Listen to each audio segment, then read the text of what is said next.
ગુજરાતી રૂઢિપ્રયોગ બડાઈ મારવી. બડાઈ મારવી અર્થ મોટી મોટી ખોટી ખોટી વાતો કરવી.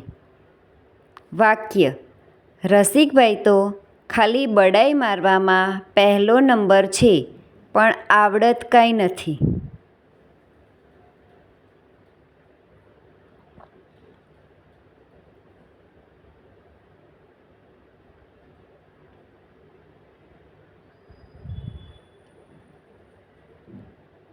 Thank you friends. Please like, share and subscribe.